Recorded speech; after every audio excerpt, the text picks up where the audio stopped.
यदि इसका परहेज हो जाता है तो समझ लो धर्म का जो दूसरा स्तंभ है वो आपके पास है। पहला है तप, उपवास, व्रत, दूसरा है पवित्रता और तीसरा है जिसका नाम है दया। गोस्वामी जी तुलसीदास कहते हैं तुलसी दया न छाड़िए जब तक घट में प्राण। दया को मन छोड़िए, दया का भाव बना करके रखिए, दीनों के ऊपर दया कीजिए, सरल बनिए, सहज बनिए, विनम्र बनिए, कठोर मत बनिए। जीवों के ऊपर आपको दया है। मुझे तो पूरी दुनिया में सुना जा रहा है आप शाकाहारी हैं, धर्म का तीसरा स्तंभ आपके पास में। मांस बेचने वाला जितना अपराधी है तो मांस खाने वाला भी उतना ही अपराधी है।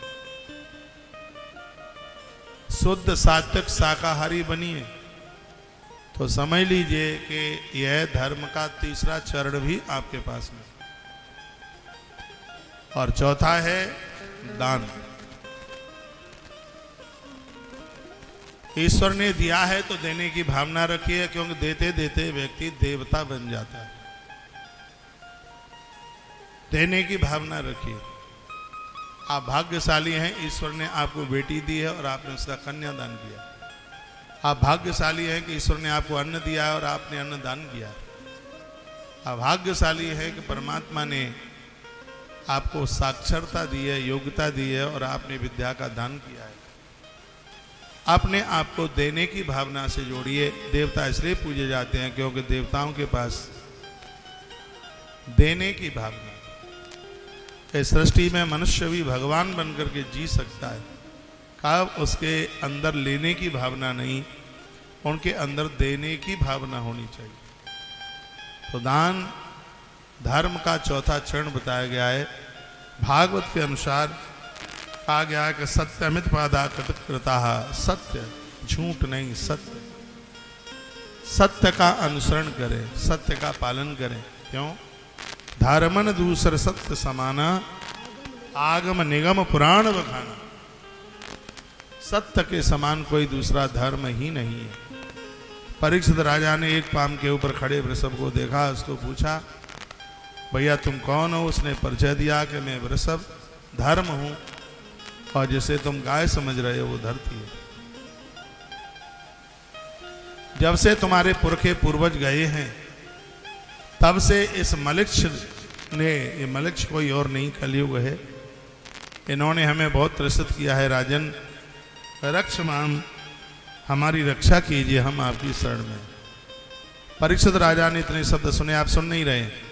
परीक्षित राजा ने इतना सुना और अपना बाण धनुष संभाला, बाण का अनुसंधान करने लगे। उसी समय कलयुग राजा के चरणों में गिर पड़ा और कहा राजन रक्षमान, आप मुझे प्राणदान, मुझे आप जीवन दे दीजिए, अपने हिसाब से मुझे रहने को आप जगह दे दीजिए। आप सुनिए, परीक्षित राजा ने इसको मारा नहीं, इसको 4 जगह दी रहने के लिए। भगवान कृपा करे ये चारों स्थान किसी के पास ना हो। ध्यूतम पानः श्रिया सूना यत्र अधर्म चतुर्विधः। ध्यूतम पानम श्रिया सूना यत्र अधर्म चतुर्विधः। अधर्म यानी पाप को रहने की ये जगह हैं 4। सबसे पहला धूतम, जुआ, सट्टाखोरी। यदि किसी के बच्चे सट्टा बाजारी का काम करते हैं तो उन्हें रोकी। ये काम बिल्कुल ठीक नहीं है। मैं सट्टेबाजों के घर पर पानी भी नहीं पी। जब हम किसी की कथा का नारियल लेते हैं, निमंत्रण लेते हैं, तो सबसे पहले तो यही पूछते हैं कि तुम्हारा काम क्या। कथा कह लो, आयोजक के द्वारा दक्षिणा ले लो, ये बड़ी बात नहीं है।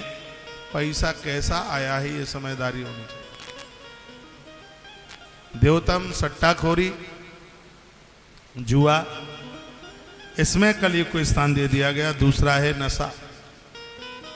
वो नशा कोई भी हो, नशा तो खत्म कर ही देगा, छोड़ेगा नहीं, चाहे वो अफीम का हो, चाहे वो मदरा का हो। और वो लोग बड़े बड़भागी हैं, भाग्यशाली हैं जो नशीले नहीं हैं। ये नशीले लोग तो ना जिंदे में है ना मरे में है। इनके घर के लोग बड़े परेशान हैं। परमात्मा भी इनसे परेशान है। पूर्व का कोई थोड़ा बहुत पुण्य है उनके पास, सो जीवन जी रहे हैं, पेट भर लेते हैं, नहीं तो जिंदे जीवी है मरे मुर्दे की ही तरह।